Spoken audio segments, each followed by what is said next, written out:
Okay.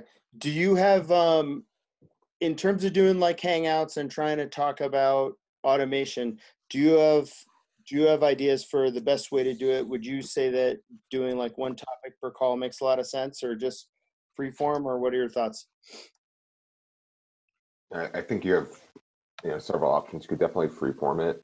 Um, in terms of topics, what were you thinking? Like an automation task in mind, and then thinking through that as a problem, or like a certain tool set as a topic. I guess you could do all of the above, but I guess I'm curious to hear what you had in mind a little bit more specifically. Okay, cool. So like for me, I have a stupid little product that I'm selling, and I've automated as much as I can, but I run into like these weird little hiccups and hurdles in the middle of the process where I don't understand how to fill in a gap, right? And so I have my own specific automation challenges, but for the types of areas that we typically help people, like onboarding it is an area where a lot of people can save a ton of time. For me, like I deal with a lot of small and medium-sized businesses, in getting clients on the phone. I know a lot of folks will have standing meetings and it makes their life easy, but I'm dealing with people whose schedule is all over the place, so they have to have the flexibility. So I automate that outreach to get strategy calls, onboarding, offboarding, tracking of time, inside a tool called Teamwork, which some agencies use. They can't, managers complain about not having enough visibility into where their staff are as the month goes on to make sure that everybody's on track. Saying thanks for like payment reminders, getting people into review tools for small and medium-sized businesses, how to work with webhooks, how to work with Zapier, how to work with Integromat. I'd love to hear how people are automating the process of doing technical audits, how to plan monthly work based on automations, and then also reporting automations. And we lean pretty heavily on Data Studio to do that, but I'm really into the concept of learning how people are using natural language, if at all, to automate different pieces of the reporting. So those are like the areas that I want to learn more about. And I'm happy to share the stuff that we've come up with. And I figured it would be the kind of thing where people would share pieces of their stack in order to help other people run their businesses, and that no matter how smart anyone in the room is, there's always something to learn. Does that make sense? Yeah, that sounds awesome. Okay. Do you have any thoughts? Any topics that we should add or remove, or ways of approaching it? I think you have a solid foundation. I don't know that you want to overdo it. Yeah. Um, you could start with any one of these. I'm happy to join that conversation, whether or not I have this particular expertise in automating these things or not. I think I'd happy to discuss them. And I don't know if you want to break down the way you have these conversations or not. Um, you could sort of free form it, see how it goes. If that doesn't go well, try to add a little bit more structure to it. Mm-hmm. That makes sense. Are there any automation challenges that you're excited about tackling these days? Um, yeah, I mean, my workflow is probably very different. Um, I sort of tackle automation problems as I see them. Yeah. Um, I'm, I do a lot of automation. I don't know that it's my sole focus, or something that I'm trying to necessarily do more of. It's things that sort of just fall into my lap, and I decide to automate them. Yeah. So nothing comes to mind. Okay, cool. Well, is there any of these things that you would want to, and Jennifer, is your mic on? Can you hear us? We'll see if she jumps in. I wanted to can I show you what I'm running into and see if you have any thoughts about how to fix that automation? Sure. Okay, sweet. So I have a tool called Real. So there's all kinds of great ways of capturing reviews, right? One tool that a lot of small businesses rely on is Listen 360. It's a competitor of GatherUp. Up until now, they haven't had a really good widget to put on people's websites. And so we built one that pushes schema data and everything through. It works a lot like GatherUp, which is obviously like a better tool. But so I have this silly little sign up process. People pick how many store locations they have, whether or not they want us to install it on different pieces of their website. They go through a charge B sign up, they pay, and then I'm not like a fantastic database guy. So for me, it was like, okay, well, I can do almost all of this with Zapier. And what I ended up doing was, sorry, give me a second. I have all the data going into a Google Sheet, and then from there, there's some manual pieces to it, which I would love to have work a lot smoother. Big surprise. Where are you? Okie and you're gonna think that my zaps are a total show. Okay, cool. So when they jump in, it's pretty standard fare. I'm using Zapier to power the automation, and so when they subscribe, it only filters through if they're choosing a specific product. Zapier then builds out a Google Sheet specifically for them, puts it in a specific folder, makes the file editable, creates a row in my master client sheet. It then sends them an email with that file attached so that they can fill it out. Here's where my gap is.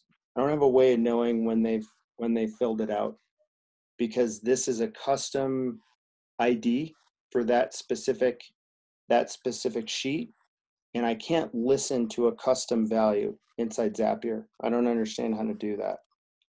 Have you ever had to deal with anything like that? No, I use very little Zapier. I've used it before. Nothing quite this sophisticated. And you're like, no, I just do APIs, dog. And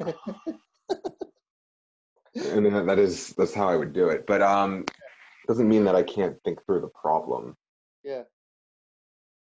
So it sends a link to the Google Sheet, Yeah. which is editable.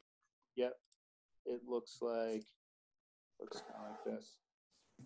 It gives them like a pretty standard thing. It sends them a link. It gives them kind of like instructions for how to fill it out, etc. And then once they fill it out, if they send me an email, it's no big deal. I can then, I have another automation which works pretty slick after that, which is part 2. Hey, welcome aboard. So when an updated row in my master sheet happens, it's filtering again. It grabs their business name, street, city, state, country, text, and it sends an onboarding email, which Jordan helped me think through. And I get something like this, where it has all kinds of get information in the URL. And then when I click on it, I don't know if that's going to work because I wasn't logged in. Then it will pre-fill out my onboarding script. And all I have to do is the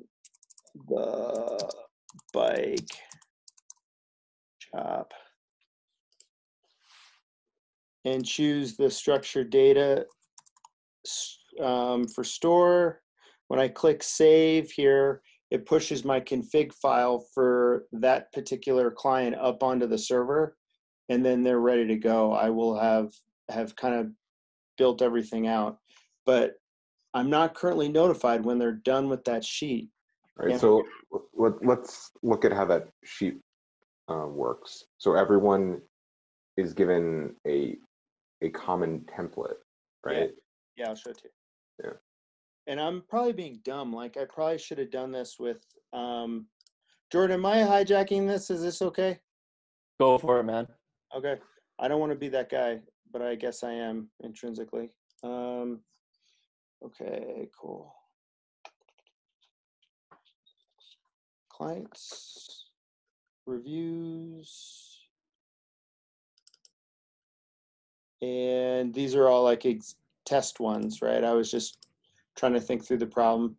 They'll get a sheet that looks like this that has this kind of information filled out, and then when this is set to 1 or done, whatever I want to set it to as like the trigger, then that second automation happens and I get slacked that notification. All right. So without knowing, the ins and outs of Zapier and what's available to you within that platform, Yep. I think it's quite possible that you can add that notification functionality within the Google Sheet template through scripting. Yeah, you should. Hi, it's Lee. Hey, Lee. How you doing? Awesome. Welcome aboard. Is this Thanks. the man, the myth, the legend? Yeah, all of the above. I do a little bit of this type of work, not with Zapier, but Google Forms and such. Yeah. You may want to check out. We use Formule.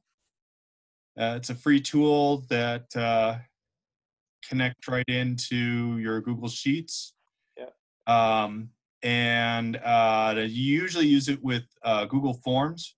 Yeah. But I believe it triggers on row update or row entry, and you can format the email to send out based on what the values are in the row. Okay. And the reason I didn't do a Google Sheet solution, a Google Forms solution up front was that I was envisioning, like when you're dealing with reviews, you're oftentimes dealing with a company that might have multiple locations. And so it made sense for me to be able to have them easily fill it out. I don't know. I'll look into that though. And is it okay if I ask? I don't know if you need forms to trigger Formule, or if you can just use Formule. So it's an add-on. Yeah. And it's a free Sheets app. You just install it, and I don't. It may work even without the form entry. It may just run off the trigger. I'm not positive. Okay. But there are a couple tools that should do that. I've done it a couple different ways. Okay, cool. Yeah, I'll try that. That's pretty cool. So will it work on so how do you trigger an add-on on a sheet that's kind of like automatically created and that you haven't even created? Oh, that's a good question, because you're creating the sheet instead of updating it? Yeah. A little bit late, sorry. Yeah, no problem. So Zapier builds the Google Sheet, puts it in the Drive folder, gets moved around, and permissions get changed so that people can edit it. So you're creating a new one basically for each customer. Yeah. That one I don't have sorry, I got in a little bit late there. No problem. Well, that one I'm not positive on that. Yeah. Cool. It may be if you're I was just thinking, unless you can possibly copy a template or something instead of creating a new one. So cool. you'd have the one. So it's like trying to find a script or an action that will allow me. Ooh, somebody's chatting. That will enable me to. Here's what I'm thinking. Developers, Google. Okay, cool. Yeah. I'm sending emails from a spreadsheet. Okay, cool. Okay, cool. Yeah, I'll check that out. That looks really good. Hello, everyone. Welcome to Whoa, I AppStream know, sorry Video about that. Tutorial. I'm such a tool. Okay, cool. Yeah, that I'm gonna bookmark that and come back to it. Who's got a cool automation that they're working on that they want to share? So that I'm not hijacking this.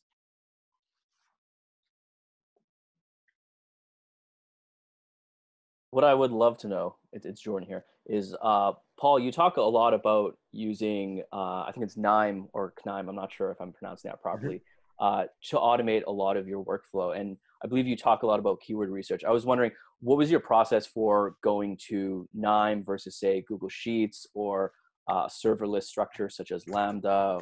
I'd love to kind of hear your thoughts and pick your brain about that. Yeah, that's an interesting topic.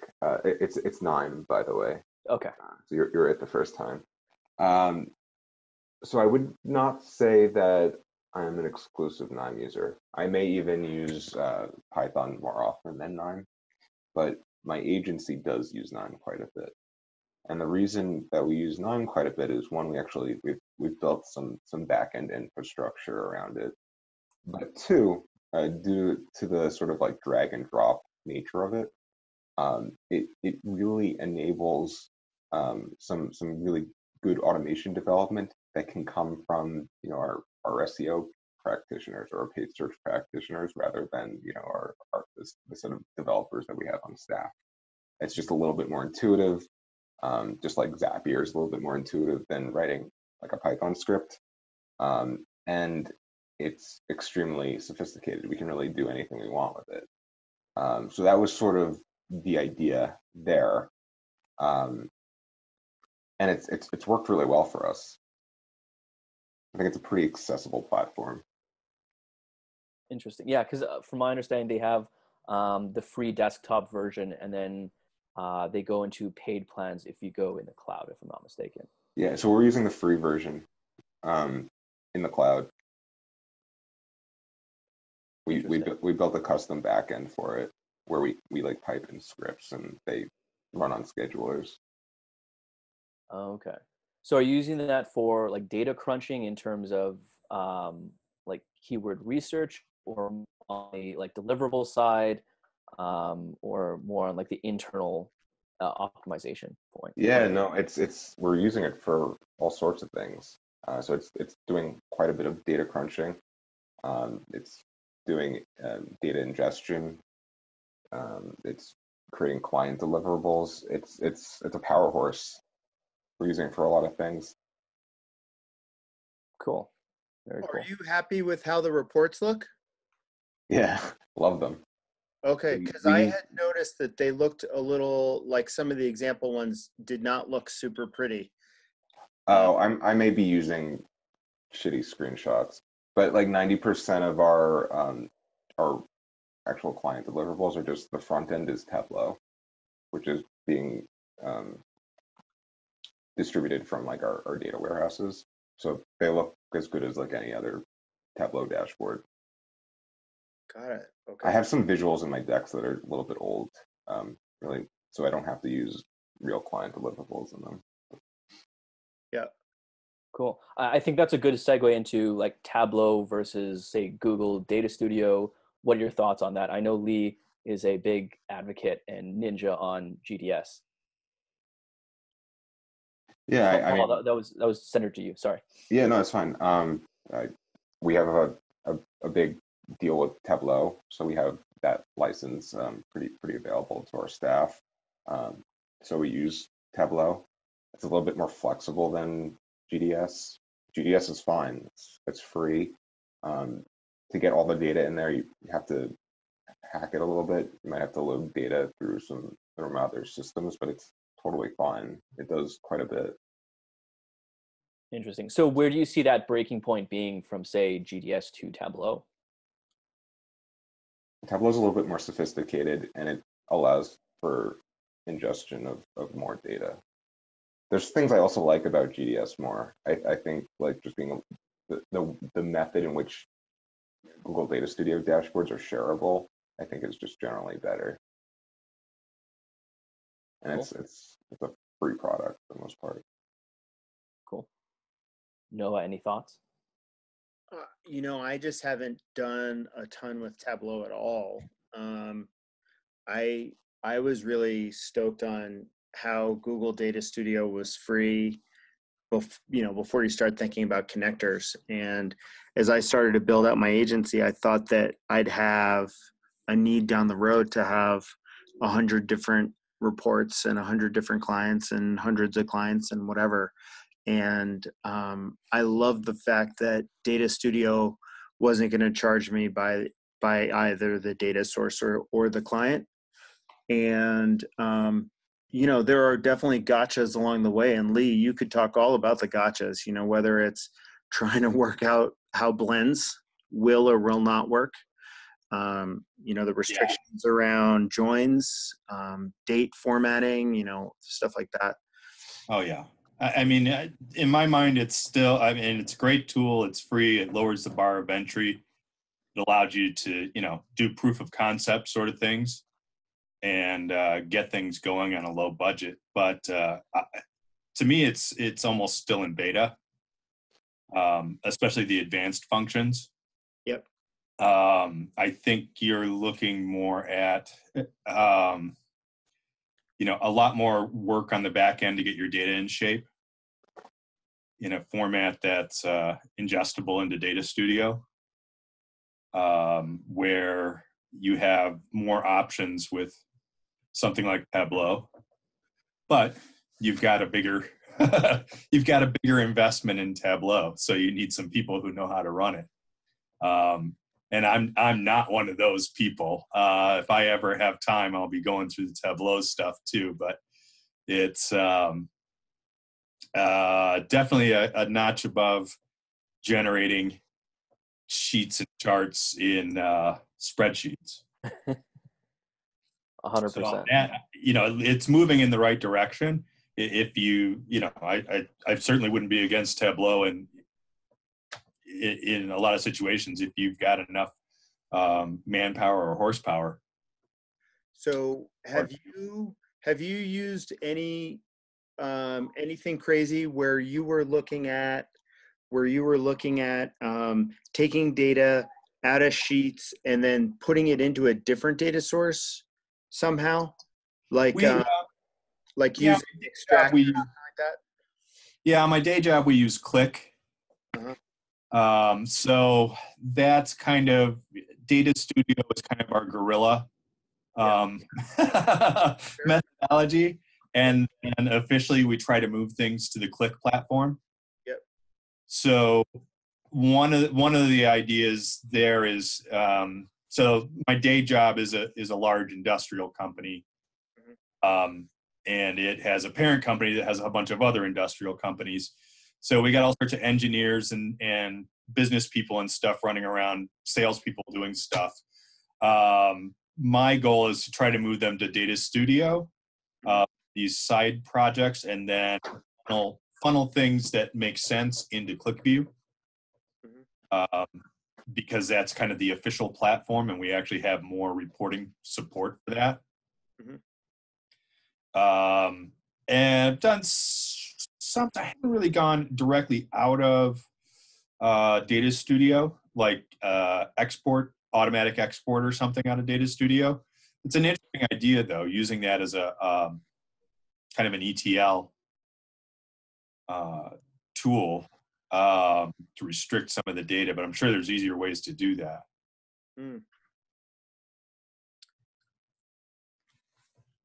Let's see. So we had a couple of different ones.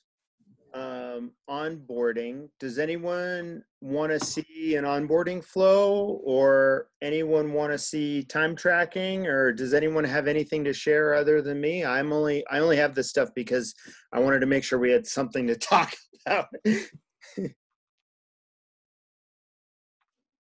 And I can share a screen. You guys just have to, I think you just click the share button and you can take over, and we don't have to look at my stuff. I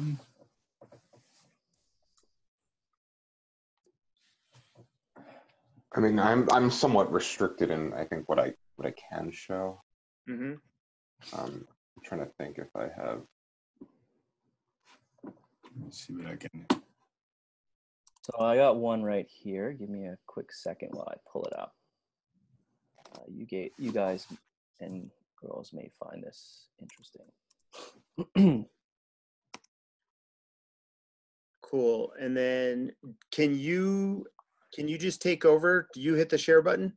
Let me attempt to, and hopefully I won't break anything. Cool. Share. Can you stop sharing, Noah? Yeah, sure. There we go. All right. So let me share my desktop. Can everyone see my screen? Yes.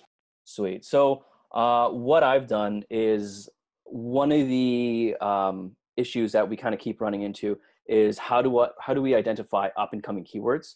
So keywords where it doesn't necessarily have enough data to report from Ahrefs or from SEMrush or any of those typical traditional keyword tools. So what we ended up doing is using GSC data and calculating the growth rate over 3 months to identify keywords that are up and coming within a client's ranking. So you can see here that I'm pulling search query and landing page data for one of my clients, and then pulling clicks and impressions over the past 3 months. So what I end up doing is using impressions, like calculating the change from month 1 to month 2, and then month 2 to month 3 in this data processing sheet, which has this nice long formula here. And then what I end up doing is using a query function based on the thresholds that I set. So as an example, I have a minimum threshold of 100% growth, and within the last month, it has to have at least 25 impressions. So what I'm able to do now is identify these keywords that have grown by a certain percentage. In my case, it's by a minimum of 100%, and then use this data to either add it to the page or further add content to the page targeting this keyword, or spin off additional pages that do target it if it's not related enough to the current page that's ranking.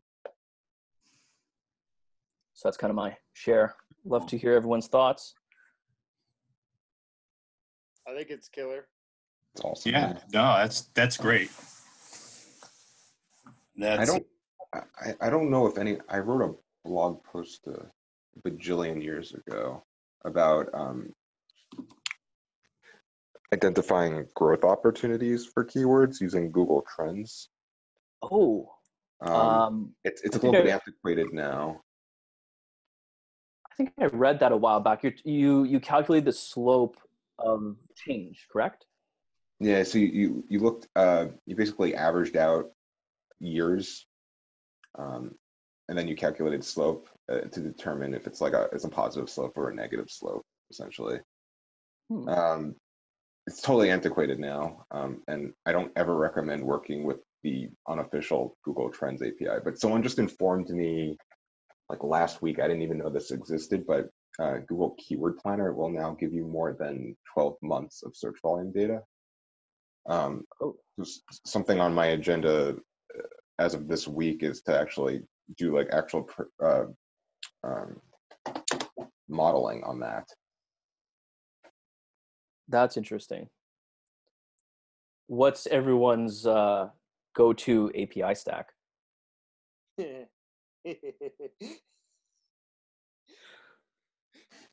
Hold on, I'm gonna stop sharing my screen here. There was just on that. I know there was a lot of discussion on Twitter recently about APIs for Google Trends. I missed that. What's that? I missed that if there was. Yeah. I would just do a little quick Twitter search for Google Trends, or you can go to the Google Data Studio Resource Finder. And nice little plug there. Twitter feed, since I filter all those out already. Yeah, there was a lot of talk about no one had a really good connector for it, but someone had just built one, I believe, and they were testing it out.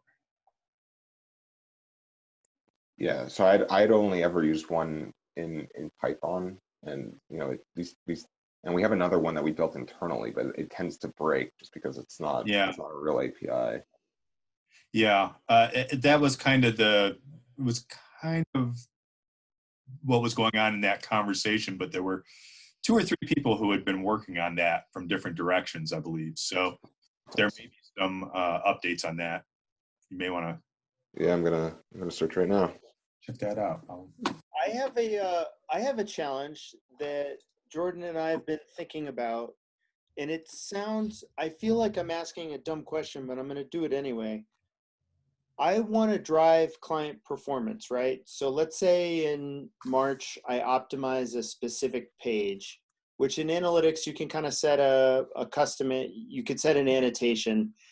How do you show in Data Studio or in a tool like that, where you can see like an annotation for a date that you make an optimization, and then see timeline results after the fact of what's happening either in the SERPs or even engagement metrics on page?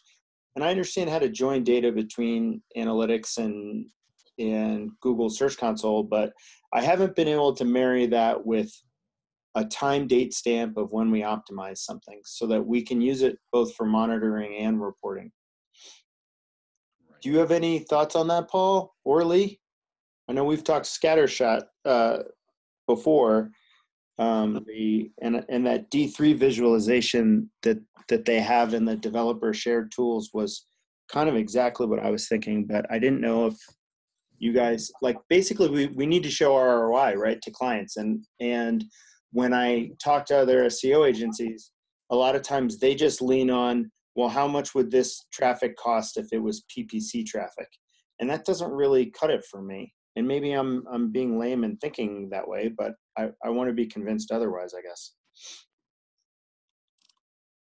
Well, I think that's only one way of showing that data. And I certainly use like average CPC as a proxy sometimes, but it's better to use like actual conversion data. So you know how much, like a product or something is worth, what your average order value is there, what your conversion rate is there, what sort of volume you can expect, and you can sort of calculate a better prediction that way from organic rather than relying on the CPC value. Although I'm not really certain what the solution you were talking about was. Well, how do you like to show improvement in performance after you optimize content? I guess that's a really simpler, a much easier way of asking the question.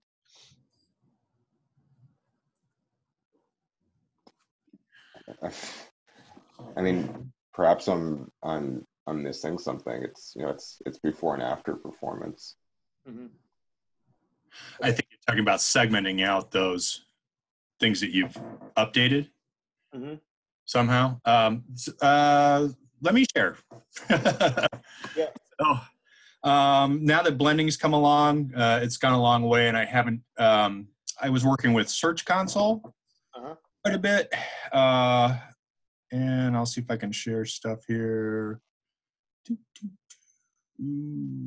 Share. Let me share screen 2. Share. Nobody's working for industrial ceiling companies, are they? Nope. Excellent. Okay. So that was one of my questions a while ago was, okay, I'm doing some SEO stuff, and it's hard enough getting people to do it, but I wanted to see what my differences were. And as you all know, I'm using Data Studio stuff primarily. So I saw that as an opportunity to try a few things. Very similar to marking queries as brand and non-brand. I had created a custom dimension. In this case, I had created just a simple one, which was a meta update, where I did a bunch of pages for meta updates. And this was kind of an 80-20 type of thing. I found the top 10 pages to go play with and that generate the most traffic, and do some comparisons between those. So this is also one of the things that when I have some time, this is one of the things I was thinking about as far as annotations as well. Being able to create a custom dimension and basically, in this case, I'm tagging pages that have been updated. And I believe you could tag those with a date as well. So you could say, oh yeah, here's all the stuff that's been updated since this date. It's based on, in this case, pages, however, since that's kind of the fundamental unit that we're updating. You could do it for other stuff. I had a couple pages on here. So this was just basically, and it's primarily for my use. Hang on, my dog's dreaming. Okay, he's making funny noises. And mine's waiting for the walk. Yeah, he's walking himself in his dreams. So you can see here I've got it just kind of segmented out between where I did the meta update on some of the pages and not. So we can just kind of see some basic stats as far as whether, well, you can see the difference in traffic and such between those. And those 10 pages make up a huge amount of traffic, which is quite often true in a lot of our sites. You can see page count, no, 877, yes, that were updated 10, but the entrances for yes outnumber the number of no's. So generally when I'm working on stuff like that, I have limited amount of time, so I try to go for these 80-20 type of wins or experiments. So this does allow you to go through and select different updates. What I would probably do with this is, instead of just a meta update, yes and no, I mean, that's a fairly simple. How did you segment them? How did you segment the pages into a yes or a no? Right, that's what I'll show you here. Oh, okay, you rock. Yep. So that was the SEO update or meta update. Let's see. So basically, if the page is one of these pages, then yep, it's been updated. Oh, okay, so you're hard coding it in. Okay. Yes, in that case I am. This was done, oh gosh, I started this like a year ago. Sure. So it was way, way before blends became available. Yep. Now what I would probably do is start looking at just putting these on a Google Sheet. Sure. And then also connecting those to, you got a little bit of a problem because of the difference in URL formulation between analytics and sure. Search Console. So you got to do some business there too. Obviously, if you're working in Sheets, you shouldn't have too much of a problem. Sure. But I think you could use the same idea. Just set yourself a dimension on your sheet for the update name and the update date. Right? Cool. Yeah. And the other thing I was looking at, I don't know. Let me see if I can find this one.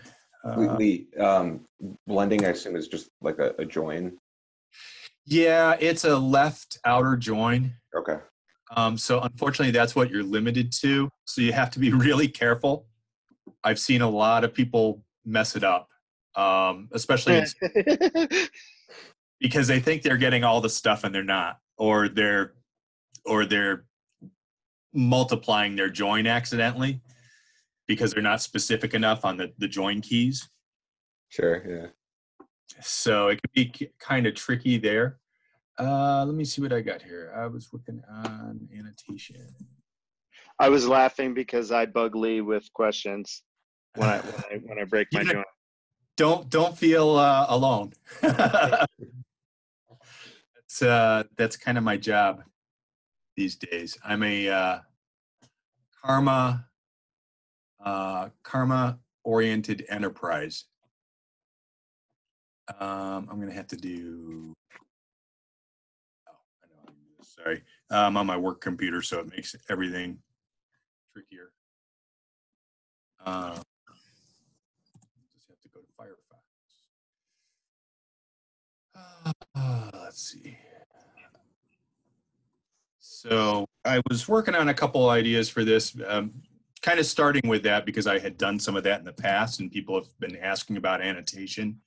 I started annotating from a simple sheet, just kind of like Google Analytics, where you can put in a little entry for a date.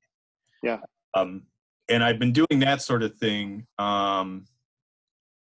for quite a while on the Data Studio Resource Finder and in other places. When I'm actually working on someone's website, I have entries in a spreadsheet. So when you're looking at a certain period of time, it can pull up those entries and tell them what they were supposed to do or what actions were taken. So simple form of annotation. Now you could just plug you could plug a form right in, a Google form right into your sheet now. So you could basically enter those, right? So you could do time, date, blah, blah, blah, and it would just post it right to the sheet. So this was just a quick test case here, being able to segment out time on the chart. Of course, we have no updates there. I was using a bubble chart to basically try to identify changes that were made in that other part. Clear that. I missed a second. Oh. Is that an embed, or is that a chart type that we can actually edit? Is that a No, Google that's embed, or is so that a, everything's so I've got you got it. I got a sheet that basically has my stuff, and this is just kind of surfacing this up. yeah. I have some type here, which I just put a couple things on. Yeah. At first, I was like, hey, I can just make a cool little bubble chart out of this and put it at the bottom of my sheet. Unfortunately, bubble charts aren't really set up to do dates very well. Right. So what I really wanted was a bubble chart, but that I could scale along with whatever time frame I had. Sure. And when I have some time, I may work on so that the date range and the bubble chart range match based on number of days. Sure. Kind of what I did here. So what I had to do in this case was have a start date, though, for my annotations. Oh. And then we've got annotations. Okay, here's the first change. Here's the second change, third change, fourth change, and such. So that's one way to do it. It's a little bit clunky at this point, needs some work.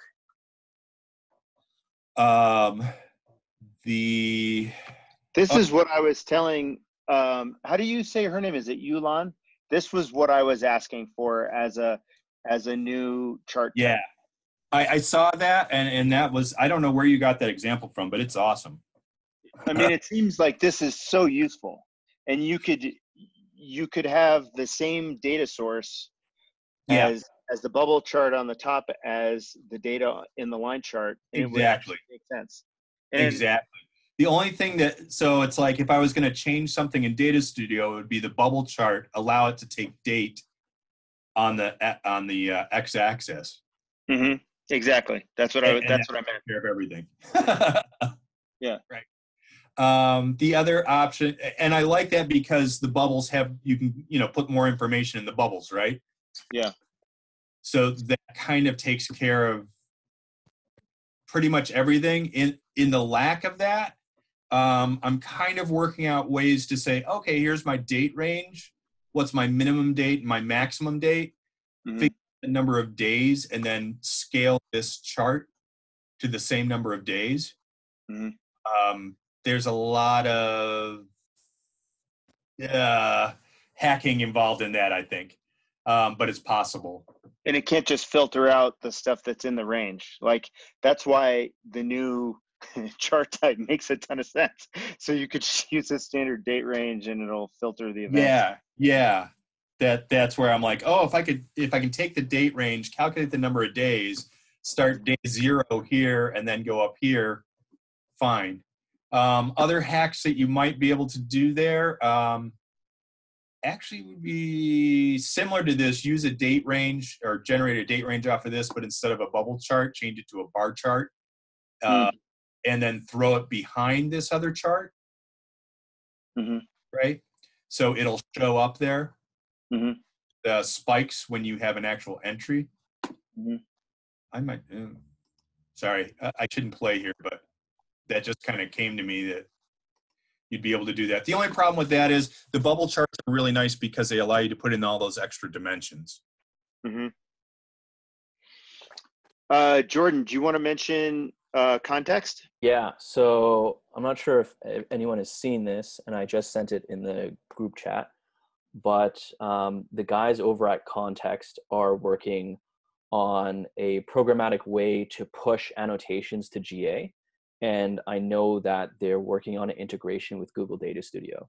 So you could, in theory, have a G sheet and just push all that data to Context, and you'll be able to see it within GA, within Google Data Studio, and it integrates with the actual date ranges that you have set within the dashboard or view that you're viewing.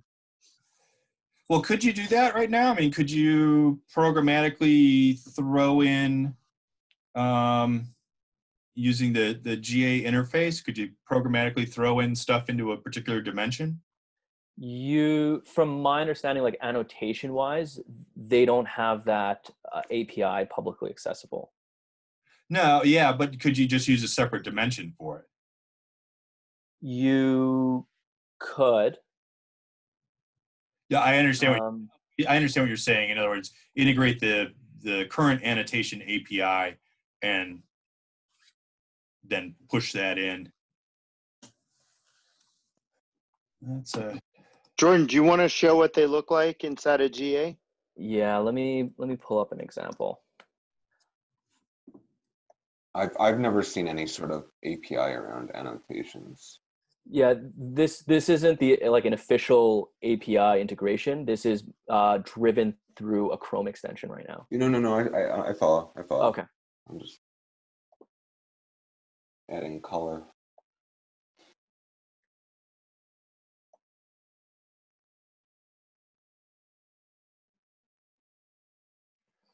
Paul, have you seen Us yet? Not yet. It's on the agenda. I figured. I'm in the middle of a big move because I have twins on the way.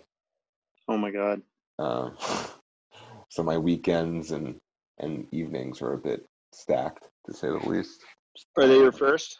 Yes, my first. Wow. So a friend of mine has twins, and my understanding is it's basically 8x the work of one. It's not like 2x or 3x. It's like 4 to 8x. I'm not sure which, but it's a ton. That's what I'm expecting. Yeah. So I have it pulled up here. Cool. Let me close this. So as I mentioned, this is driven by a Chrome extension, which you can see here. So at this point in time, it includes all confirmed and unconfirmed Google algorithm updates, along with any holidays for various countries that you want to track or that you're competing in. So I'll turn off the US for the sake of the demo, and you can actually see here each of these are annotations. And if you click one, you'll see, okay, on the 14th of January, there was an algorithm update. And then if you click details, you can actually dive in deeper into the annotation and then even deeper into, say, the article here. So these ones are all generated by the Chrome extension and by the team over at Context, but you can start adding your own. I think if you scroll down, no, I don't have it yet, but you can start adding your own, whether it's directly through their API or uploading it through CSV. cool. So I could see how we could do kind of a hacky workaround I haven't tried embedding Google Analytics charts yet. Have you done that, Lee, where we just grab the table somehow? Just grab the table Or the chart. Is that even possible? from GA into Data Studio as an embed? GA into Data Studio as an embed. I don't know.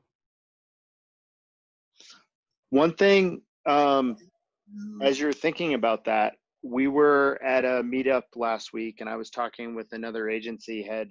We were trying to come to grips with like, what's the best report? And I know the answer is always, it depends, but we looked at a lot of things that different people were doing that were kind of interesting. And one of them was using Google Docs. So you're programmatically generating your insights into Google Docs for each client each month so that it's formatted in a way that's got nicer typography than what you can typically do inside Data Studio. Yeah. And I like that. And then the other thing that they're doing is creating like an insights video that might be 1 to 3 minutes per client.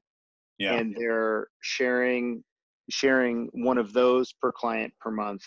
And so that one page in the report, the left-hand side might be the insights. You know, it's like 5 to 10 different bullet points. And then the right side is the video embed. And I thought that was kind of cool.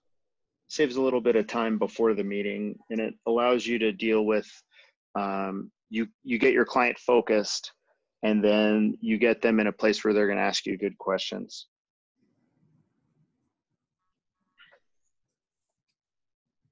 And I don't have pictures to share of that, unfortunately. Yeah, I like that. I was kind of thinking about something like that. Even obviously like embedding stuff, you know, right in my reports. I have used stuff like we're a Google shop at work, so we have all these internal Google sites. That makes it very handy to embed all sorts of stuff around either a report or, you know, you can format the page any way you want, but not necessarily programmatically. I think you're onto something there as far as. He's the guy I was talking about. He's way more advanced in terms of doing app scripting than I am. And I don't think it's super hard, but he was, you know, they do a ton in their agency. Do you guys want to see my stupid little onboarding automation? Yeah, Sure. It's kind of simple. Client fills out a Google form, which then goes to a Google sheet. It also gives them all the stuff that they need to do to add us to whatever site platform that they have. It has all the different types of platforms we work on. Whoa, hey now. And then it also gives them directions for how to give us access to all the different data sources that we'll need so that we don't have to hold their hand, at least at the beginning stages of the call, right? And then all that data goes to a Google sheet. I then go build out their dashboard and add that to the Google sheet and then mark the client live. And at that point, their data goes from the Google sheet to QuickBooks. It then makes a new project inside Teamwork. And it also makes, these are all the steps, I think. Makes a new customer in QuickBooks, makes a company in Teamwork, makes a client, makes a project, creates a task list, makes a drive folder, finds the data from their sheet, from the overall client sheet, updates the row to make it live, adds them. No, I don't. Do you think you were sharing? Oh shit! I'm such a dummy. Thank you, gentlemen. Thanks for being understanding. They're like, whoa, dumbass. Okay, here, hold on a second. I hate these Zoom things. They're always in the way. Cool. So this is my, like, I send them a link to my onboarding page, right? This is hidden. Yeah. It's not in my robot. I mean, it's not in my sitemap, whatever. They fill out the Google form. They can see all the instructions for adding us to whatever type of website they have. These are all the platforms that we typically work on. Gives them directions for adding us to GMB, GA, Google Search Console, Facebook, whatever. And then once they fill it out, it goes into an onboarding document. And then after that, these are all the steps that happen. Creates a QuickBooks customer, makes a company in Teamwork. Then it creates them as a person in Teamwork, builds a project, adds a task list, makes a drive folder. It does some stuff in that Google Sheet, adds them as into my SEO client list inside MailChimp, makes a private channel for them in Slack. How many, do you guys do that, by the way? Have private channels for clients? Probably depends, but No. then lets me know that it's ready. It sends a hello to them, and it also adds them to Proposify. And the reason I have that last step is sometimes I have what I call land and expand mini projects where I might like just install Google Analytics in a good way on their site for $100. And then I might install an e-commerce abandonment tool that we build. And once they generate like a couple grand in revenue with that tool, all of a sudden they're all stoked to do digital marketing with us. And so I'll already have them inside Proposify to build out, you know, like a monthly retainer thing.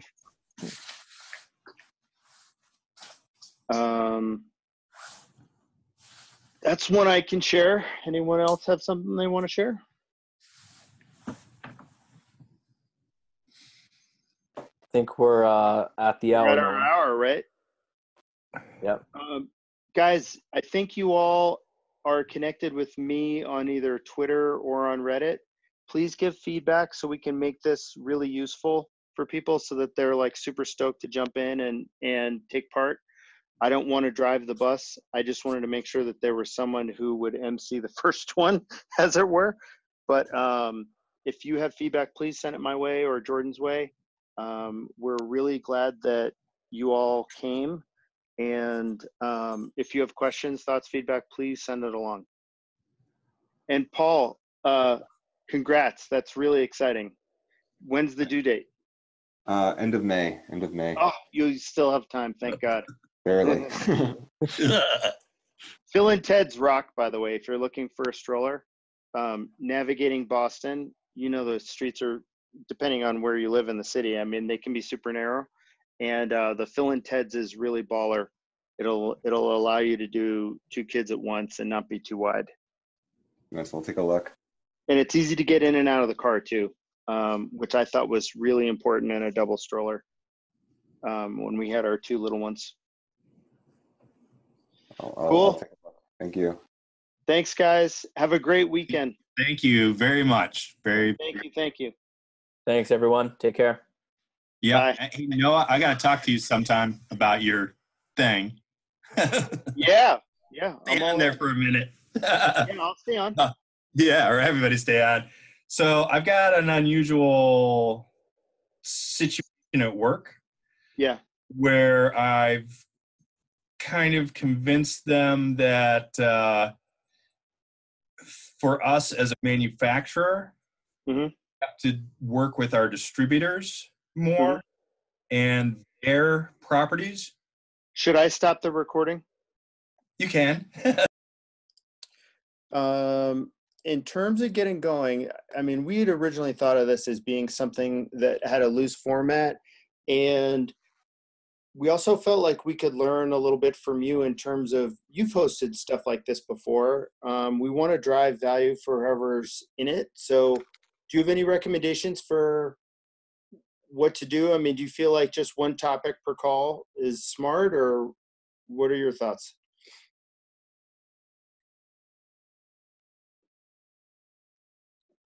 Whoops.